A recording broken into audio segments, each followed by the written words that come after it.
Pernah nggak sih kalian lihat seseorang yang kayaknya selalu sukses dalam segala hal, terus bertanya-tanya, apa ya rahasia mereka?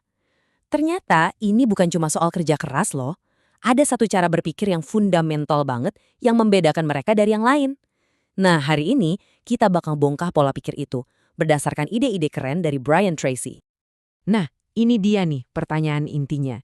Kita sering banget mikir kalau sukses itu soal keberuntungan, latar belakang keluarga, atau koneksi. Tapi ternyata ada sesuatu yang jauh lebih mendasar dari itu semua. Dan kalau kita paham jawabannya, ini bisa jadi game changer dalam cara kita mencapai tujuan-tujuan kita.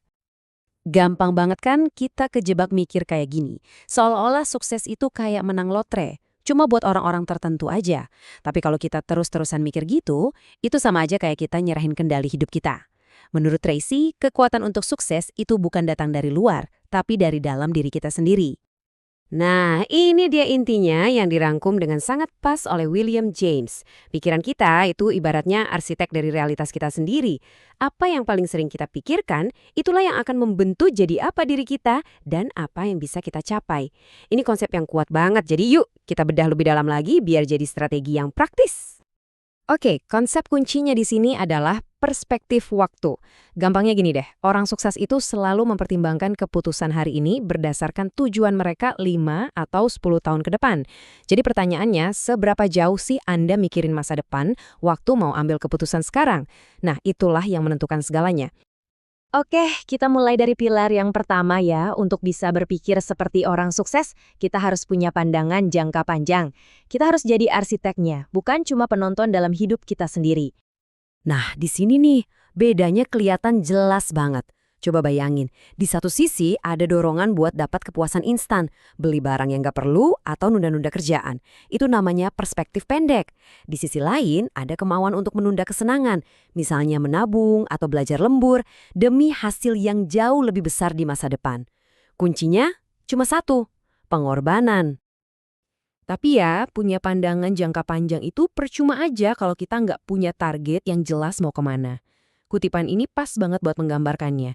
Tanpa tujuan yang jelas, energi kita bakal buyar kemana-mana. Tujuanlah yang ngasih arah dan fokus ke pandangan jangka panjang kita. Angka ini, jujur, bikin kaget banget. Coba deh bayangin, ada 100 orang di satu ruangan. Dari 100 orang itu, cuma 3 orang yang punya tujuan hidup yang jelas dan tertulis. Dan ketiga orang itu, kalau digabungkan, bisa punya penghasilan 10 kali lipat lebih banyak dari 97 orang lainnya digabungin. Ini bukan kebetulan, ini adalah kekuatan dari sebuah rencana. Terus gimana caranya biar kita bisa masuk ke golongan 3% itu? Nah, ada formulanya nih, 7 langkah yang udah terbukti. Kuncinya simple, putuskan maunya apa, terus tulis, karena tujuan yang nggak ditulis itu ya cuma mimpi di siang bolong. Dan yang paling penting, ambil tindakan setiap hari. Sekecil apapun langkahnya, asal dilakukan tiap hari, pasti akan membawa kita lebih dekat ke tujuan besar itu. Oke, sekarang kita lanjut ke pilar kedua. Dan ini semua tentang mengubah cara kita dalam bekerja. Daripada cuma sibuk, kita harus fokus pada hasil. Iya, kayak jadi CEO buat hidup kita sendiri. Pasti kita semua pernah ngerasain ini kan? Sibuk dari pagi sampai malam, tapi pas akhir hari kita mikir, sebenarnya hari ini aku udah nyelesain apa ya? Nah, itu tuh yang namanya jebakan aktivitas. Orang-orang paling efektif itu fokusnya bukan pada kesibukan, tapi pada hasil. Mereka tahu persis tugas mana yang paling berharga, dan mereka pastiin tugas itu selesai. Itulah yang bikin mereka jadi orang andalan. Jadi, gimana caranya? Kita tahu mana hasil yang paling penting. Disinilah hukum 3 atau The Law of Three dari Brian Tracy berperan. Idenya simpel tapi luar biasa kuat. Dari semua hal yang kita kerjakan, sebenarnya cuma ada 3 hal yang paling penting. 3 tugas inilah yang menyumbang hampir semua nilai yang kita berikan. Nah, buat nemuin 3 besar versi kamu, coba deh pakai 3 pertanyaan ajaib ini. Coba deh, sekarang berhenti sebentar dan jawab jujur pertanyaan-pertanyaan ini buat kerjaan kamu. Apa satu hal yang paling berharga? Terus, yang kedua, dan yang ketiga, jawaban dari pertanyaan ini bisa mengubah total fokus kerja kamu minggu ini. Oke, jadi sekarang kamu udah punya perspektif jangka panjang, tujuan yang jelas, dan fokus sama hasil. Wah, udah siap sukses dong? Ya, belum tentu juga. Ada satu rintangan besar dari dalam diri kita yang bisa menyabotase semua usaha terbaik kita. Ini tuh kayak musuh dalam selimut yang nahan lebih banyak orang daripada faktor eksternal manapun. Ini yang jadi rem pakem buat potensi kita. Dan semuanya berasal dari satu sumber tunggal. Yap, menyalahkan. Menyalahkan orang lain, menyalahkan keadaan, menyalahkan masa lalu. Setiap kali kita nyalahin sesuatu atau seseorang, kita itu sebenarnya lagi nyerahin kekuatan kita. Emosi negatif itu nggak bisa ada tanpa kita menyalahkan sesuatu. Begitu kita berhenti menyalahkan, emosi negatif itu juga akan hilang. Terus gimana dong cara ngilangin kebiasaan nyalahin ini? Cukup dengan 3 kata sakti ini. Saya bertanggung jawab. Saat kita mengucapkan ini dan benar-benar meresapinya, kita mengambil kembali kendali hidup kita. Kita nggak bisa menyalahkan orang lain sambil mengambil tanggung jawab di saat yang bersamaan. Kalimat ini bisa langsung menghapus semua emosi negatif. Tracy punya analogi yang keren banget buat ngegambarin ini. Bayangin deh, potensi kamu itu kayak mobil Mercedes-Benz baru yang super canggih.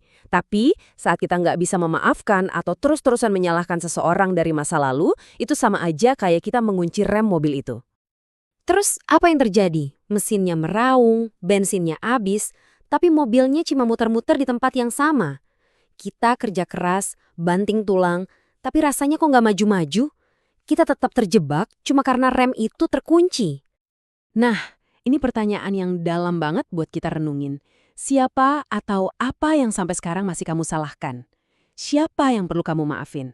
Ingat, bukan buat mereka, tapi buat diri kamu sendiri. Supaya kamu bisa melepaskan rem itu dan akhirnya melaju ke depan.